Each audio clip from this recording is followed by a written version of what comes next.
Assalamualaikum warahmatullahi wabarakatuh. Kami dari kelompok 4 akan menjelaskan tentang materi pada CH3 chapter 3, yaitu Designing a Qualitative Study. Pertama-tama perkenalkan kelompok kami. Untuk yang pertama itu dengan saya sendiri, Bagus Mulya Wicaksono dengan MM akhir 323. Yang kedua itu ada Meyuana dengan MPM akhir 328. Yang ketiga yaitu Safa Livia dengan MPM akhir 334. Dan yang terakhir yaitu Indah Fitria dengan NPM akhir yaitu 338. Untuk bagian awal sendiri itu the characteristic of the qualitative research. Jadi qualitative research begin with assumption on the use the interpret atau theoretical framework that inform the study of research.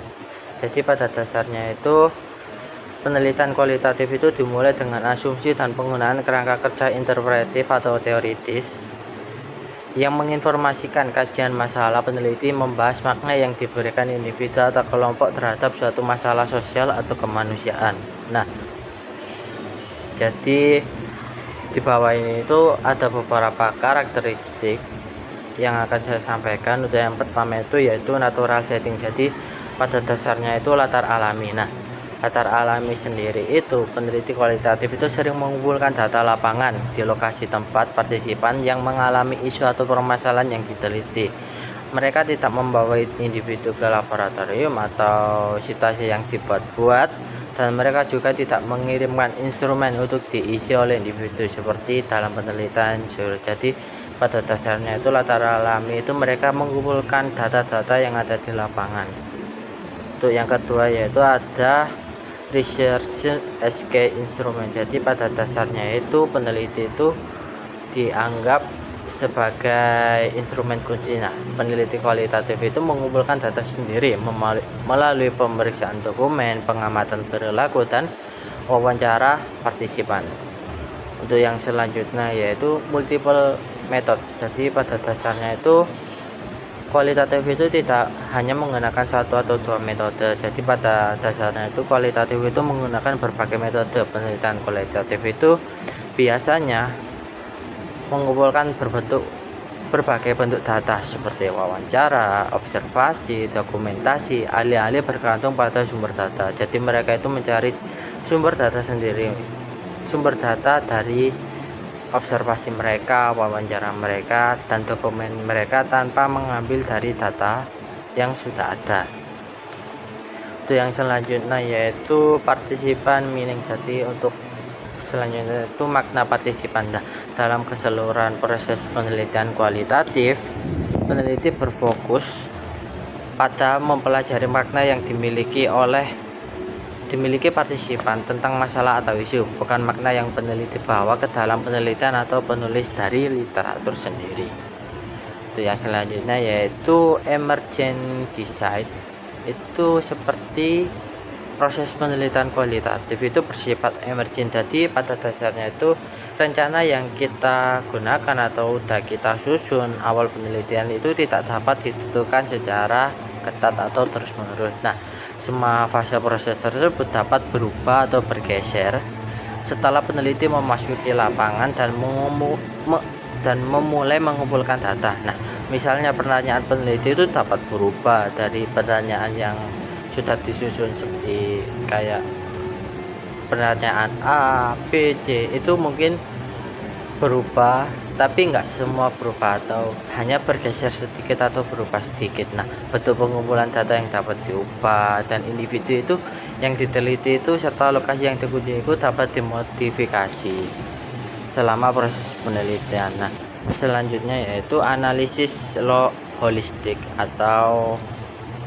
penelitian kualitatif itu mencoba mengembangkan gambaran kompleks tentang masalah atau isu yang diteliti. Nah, hal ini itu melibatkan pelaporan perspektif, mengidentifikasi berbagai faktor yang terlibat dalam suatu situasi, dan secara umum itu menggambarkan gambaran yang lebih besar. Untuk selanjutnya itu when to use qualitative research. Jadi kapan sih kita itu menggunakan metode kualitatif? Nah, kita itu melakukan penelitian kualitatif itu karena ada suatu masalah atau isu yang perlu dieksplorasi. Nah, Eksplorasi ini itu diperlukan karena adanya kebutuhan untuk mempelajari suatu kelompok atau populasi, mengidentifikasi variabel-variabel yang sulit diukur atau mendengarkan suara-suara yang selama ini itu terabaikan. Nah, semua alasan tersebut itu merupakan dasar yang baik untuk mengeksplorasi suatu masalah daripada hanya menggunakan informasi yang sudah ditentukan dari literatur atau bergantung pada hasil penelitian sebelumnya. Nah, kita menggunakan penelitian kualitatif ini itu untuk mengembangkan teori ketika yang ada masih parsial atau belum memadai bagi populasi atau sampel tertentu. Nah, atau ketika teori yang ada tidak cukup untuk menjelaskan kompleksitas masalah yang sedang kita teliti.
Kemudian ada proses perancangan dari studi kualitatif. Yang pertama ada pertimbangan awal.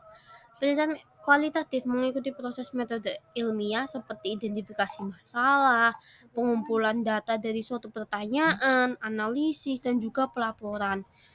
Untuk tujuan pertanyaan dan juga metode harus selaras agar penelitian menjadi satu kesatuan yang kohesif. Lalu penggunaan literatur atau tinjauan pustaka dan teori yang digunakan dalam penelitian kualitatif harus bervariasi dan bisa dikaitkan dari awal, pertengahan maupun akhir dari penelitian tergantung dari pendekatan yang digunakan oleh peneliti.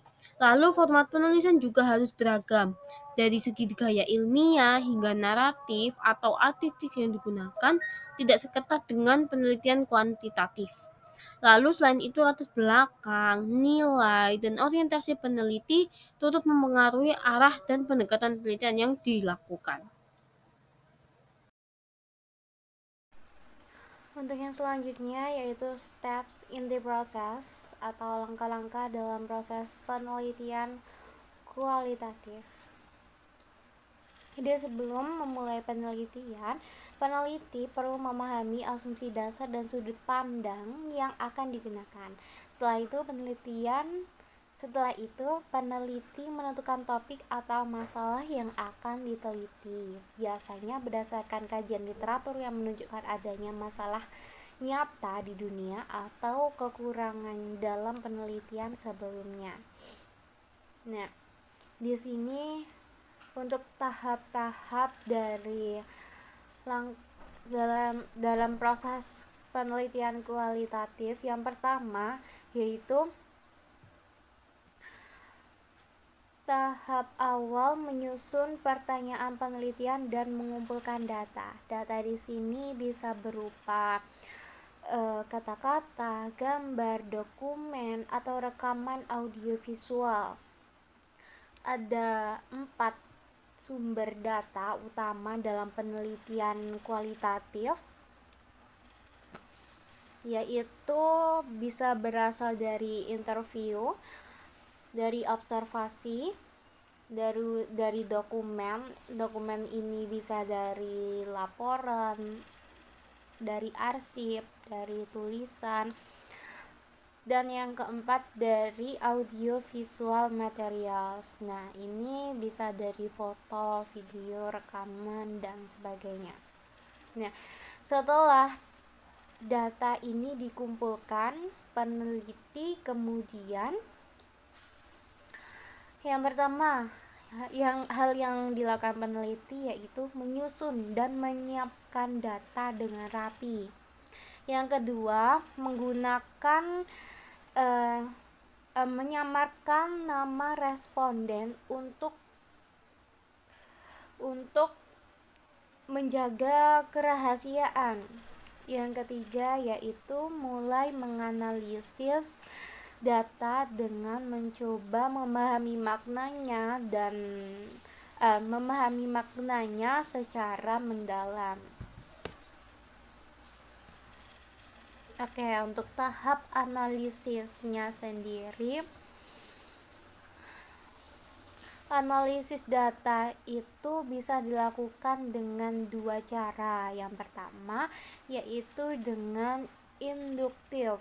Induktif itu yaitu mulai dari data mentah dan mencari pola untuk membentuk tema atau kategori yang lebih umum. Nah, kalau yang kedua ada deduktif. Kalau deduktif itu mencari bukti yang mendukung tema atau kesimpulan yang sudah ditemukan.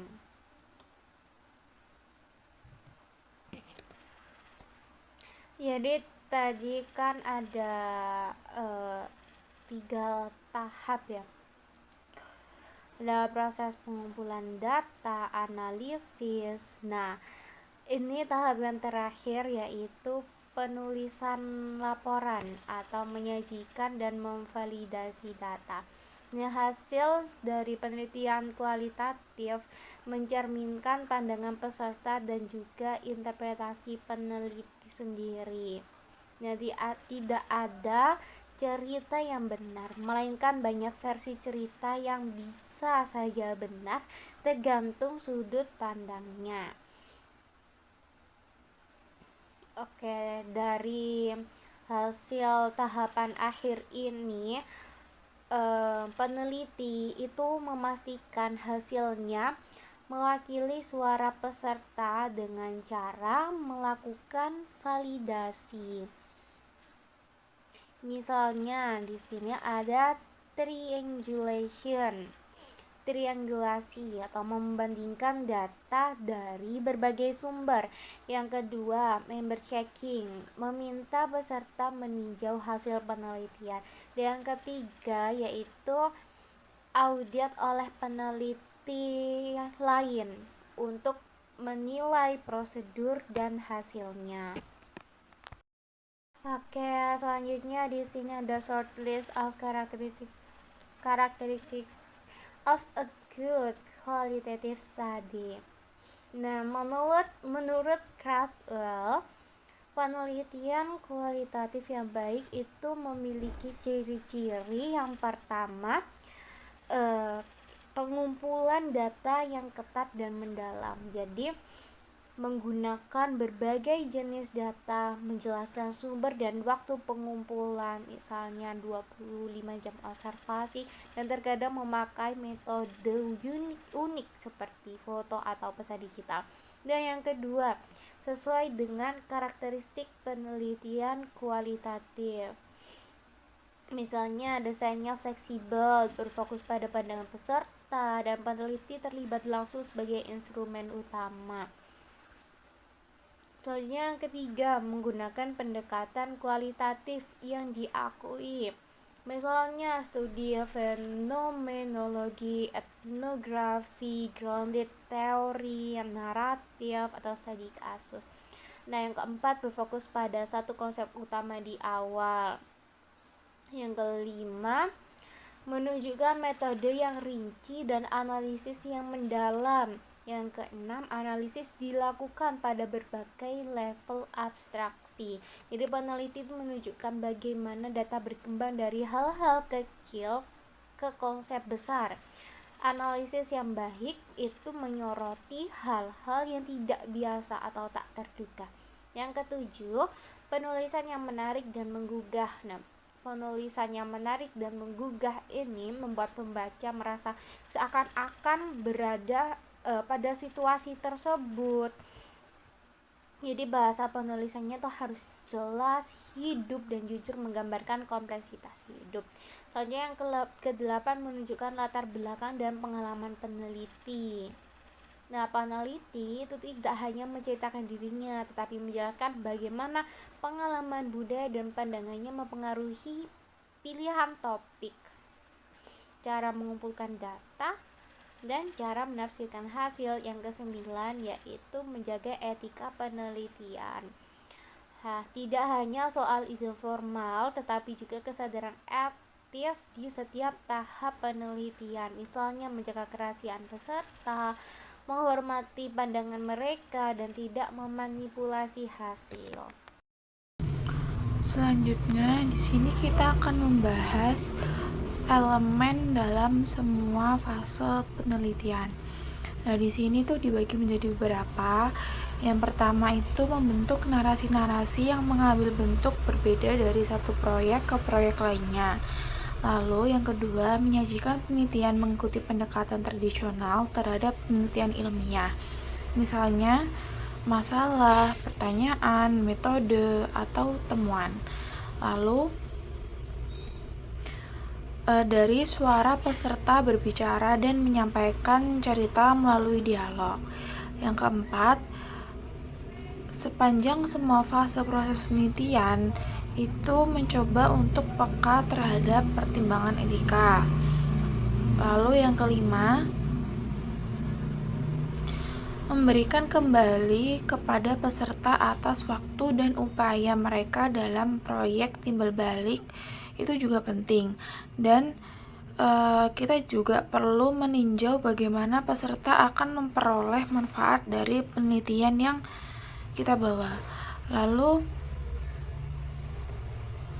yang terakhir itu ada bagaimana cara kita meninggalkan tempat penelitian melalui penarikan diri secara perlahan dan menyampaikan informasi tentang kepergian agar para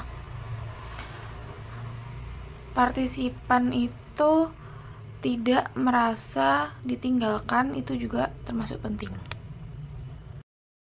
Selanjutnya ada masalah etika selama semua tahap proses penelitian. Nah, di sini itu ada gambaran atau tabel mengenai isu-isu etika dalam penelitian kualitatif. Yang pertama itu di mana dalam proses penelitian masalah etika terjadi. Pada bagian sebelum melakukan penelitian, jenis masalah etisnya itu ada mencari persetujuan perguruan tinggi atau universitas di kampus, lalu ada periksa standar asosiasi profesional, lalu ada dapatkan izin lokal dari situs dan peserta, lalu ada pilih situs yang tidak memiliki kepentingan pribadi terhadap hasil studi, lalu ada negosiasi pengarangan untuk publikasi. Nah, bagaimana mengatasi masalah tersebut? Yang pertama itu ada kirimkan untuk persetujuan Dewan Peninjau Kelembagaan. Lalu ada konsultasikan jenis standar etika yang dibutuhkan dalam bidang profesional, mengidentifikasi dan menelusuri persetujuan lokal, menemukan gatekeeper untuk membantu. Lalu ada pilih situs yang tidak akan menimbulkan masalah kekuasaan dengan peneliti. Dan yang terakhir, memberikan penghargaan atas pekerjaan yang dilakukan pada proyek dan tentukan urutan penulis. Selanjutnya itu ada mulai melakukan penelitian. Nah, jenis masalah etisnya sudah dicantum dalam tabel berikut dan bagaimana cara mengatasi masalah tersebut. Lalu juga ada mengumpulkan data, menganalisis data, terus data laporan, dan yang terakhir itu studi penerbitan. Itulah video atau presentasi yang telah kita jabarkan. Mohon maaf bila ada salah kata. Kami ucapkan wassalamualaikum warahmatullahi wabarakatuh.